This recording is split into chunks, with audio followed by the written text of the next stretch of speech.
Chers amis, bonjour. Nous sommes le vendredi 15 septembre 2023. Il est 9h30. Quelques news de l'Arménie, de l'Artsakh et de la diaspora arménienne. Armement en Arménie. L'Inde a confirmé que, les journaux indiens plutôt, ont confirmé que 6 obusiers Atags indiens sont arrivés en Arménie. Donc c'est la première partie d'une livraison de 90 obusiers. Ce sont des obusiers en fait remorqués, en fait, de très grande puissance. Je crois qu'ils pouvant atteindre de 155 mm, des obus, pouvant atteindre, je crois, 50 km, ou entre 35 et 50 km, qui sont arrivés donc en Arménie. Donc sur 3 ans, l'Arménie va acquérir 90 de ces obusiers pour 155 millions de dollars. Voilà, puis d'autres armes aussi qui sont arrivées en Arménie, mais en tout cas les obusiers le long de la frontière, c'est quand même efficace, surtout des obusiers tractés, remorqués, qui peuvent bouger très vite pour parer à des attaques de drones. Voilà mes amis, en plus c'est une technologie moderne donc de l'Inde qui passe pour être un joyau de la technologie militaire indienne de ces dernières années. Voilà les acquisitions de l'Arménie qui commencent à se renforcer. Il faut même rapidement le faire au niveau de la fourniture. Euh, voilà plutôt une bonne nouvelle pour la défense de l'Arménie.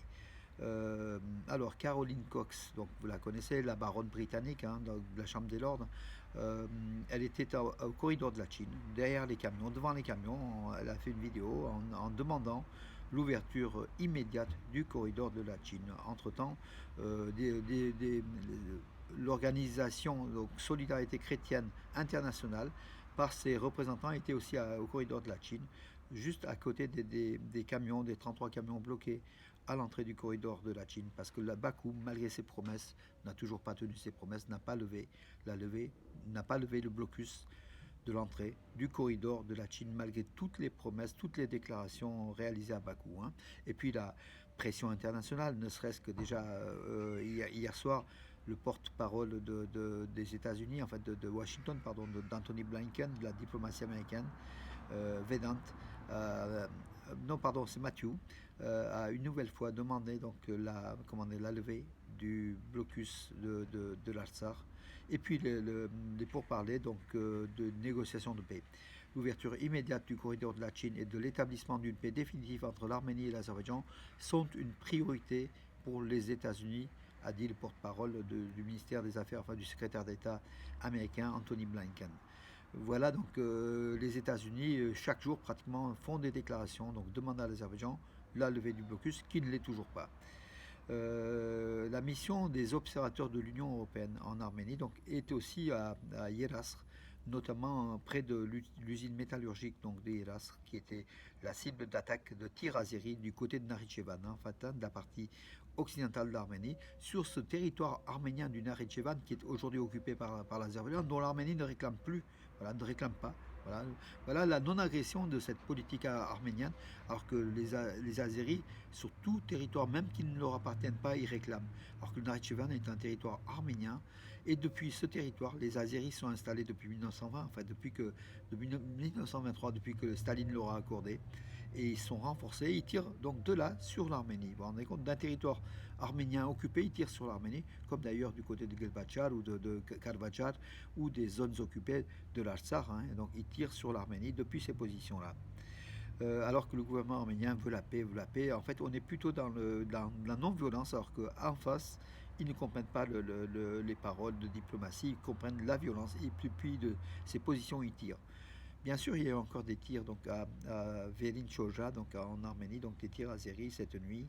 Il y en a tous les jours, donc je ne vous les rapporte pas parce que ça fait partie du quotidien. Les Arméniens répliquent, mais bon, fort heureusement, il n'y a ni blessés ni victimes. Voilà, mais c'est quotidien. Voilà. Alors, l'Azerbaïdjan continue de déplacer donc ses troupes le long de la frontière avec l'Arménie et le long de la ligne de contact au Karabakh, affirme le Premier ministre arménien Nikol Pachinian. Ça datait d'hier, donc voilà. Tous les jours, l'Azerbaïdjan accumule ses forces aux frontières pour impressionner l'Arménie, pour préparer une guerre qui ne sera pas, selon Téhéran, qui a donné la promesse que rien ne bougerait. Cette ligne rouge est infranchissable. D'après l'Iran, c'est le sud de l'Arménie en fait. Donc l'Azerbaïdjan n'attaquerait sans doute pas. La délégation dirigée par le député français Jean-Louis Bourlange a visité le mémorial du génocide à Yerevan hier. Donc voilà, Jean-Louis Bourlange qui est conduite, donc il est membre de l'Assemblée nationale française et puis il est le président de la commission des relations extérieures de l'Assemblée nationale française. Il était accompagné, Jean-Louis Bourlange, il était accompagné de l'ambassadeur de France en Arménie, Olivier de Cotigny, et puis de son homologue en République d'Arménie, Sarkis, donc ben, le chef, le président de la commission des relations étrangères au Parlement arménien, Sarkis Khandanian. Voilà. Donc, bien sûr, relation très très forte entre la France et l'Arménie, mais on aimerait plutôt que ces visites, on aimerait des armes. Voilà, donc le Quai d'Orsay, Paris, envoyer des armes à l'Arménie, des armes de défense, bien sûr, pas pour attaquer, mais pour défendre les frontières souveraines de l'Arménie, dont vous défendez, dont vous êtes aussi l'un des défenseurs, Monsieur Macron, donc vous l'avez dit. Agissez, agissez. Les Arméniens de France ne veulent pas que des belles paroles, veulent des actions. On veut des armes, tout simplement, parce que face à un État dictatorial dirigé par un fou, Aliyev, voilà, un sanguinaire, qui est de la trempe de Talat Pacha, du génocideur de 1915.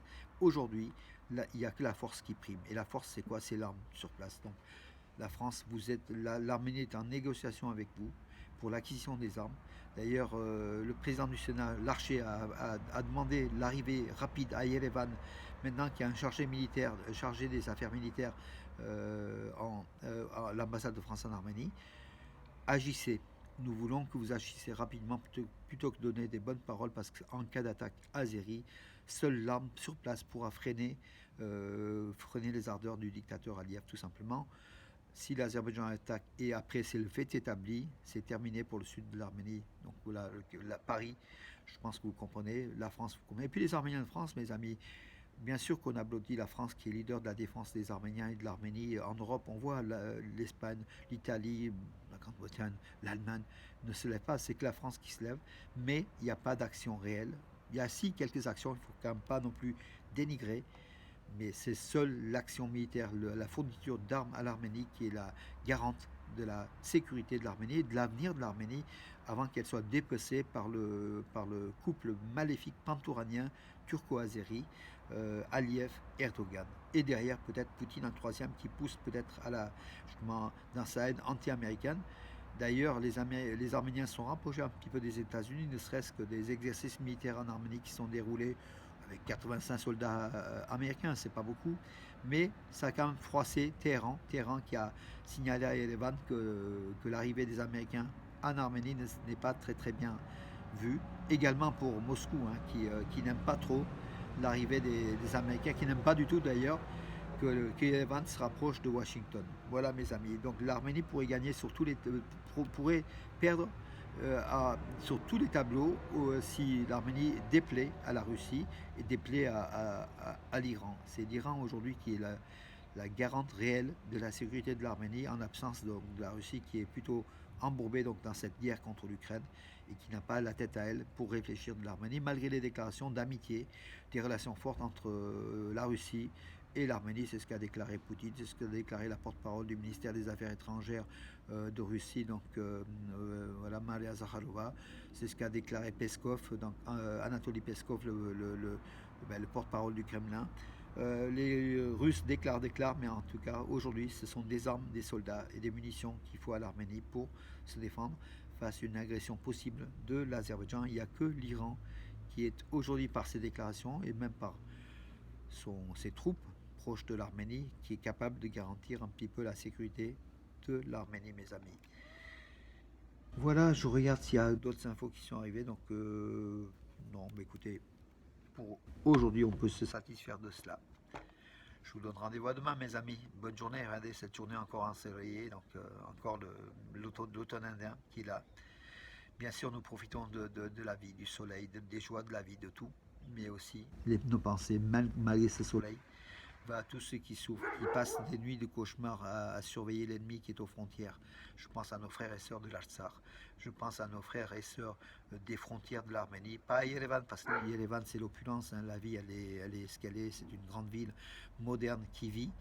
Mais aux frontières, nos frères et sœurs souffrent de toutes les pénuries et puis surtout de la peur, de l'angoisse de ne pas être protégés face à des attaques azéries malgré le renforcement de nos troupes, malgré le jugement. C'est ce qu'a dit Kocharian en fait, hein, Anthony Kocharian, le chargé donc, des relations avec l'armée au sein du Parlement arménien, qui a affirmé qu'on avait pas mal de choses voilà, pour faire face à une agression ennemie, mais c'est pas suffisant. C'est pas suffisant, il faut toujours plus.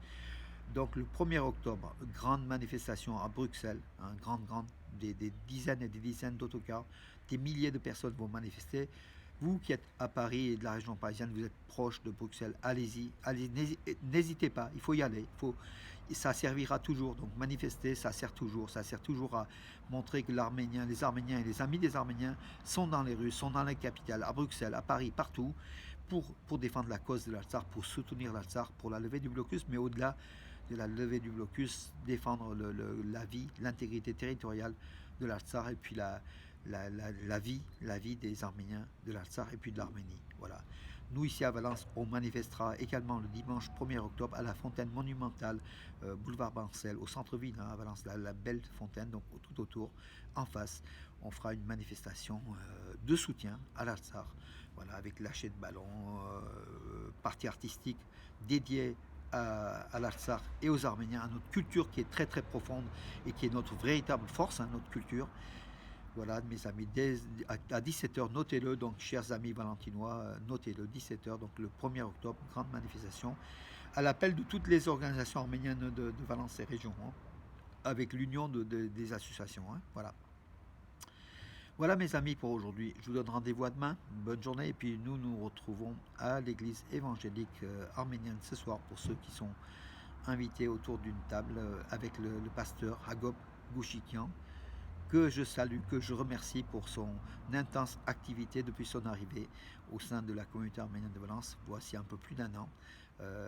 Il a, comment dirais-je, oui, comment dirais-je, plus d'un an, même plus de 2 ans maintenant, je crois. Il a activé cette communauté, il a donné une vie, une force. Et en plus, il est arménophone, il est francophone, il est, voilà. À ce soir, cher pasteur. Et puis vous, mes amis, bonne journée et à demain.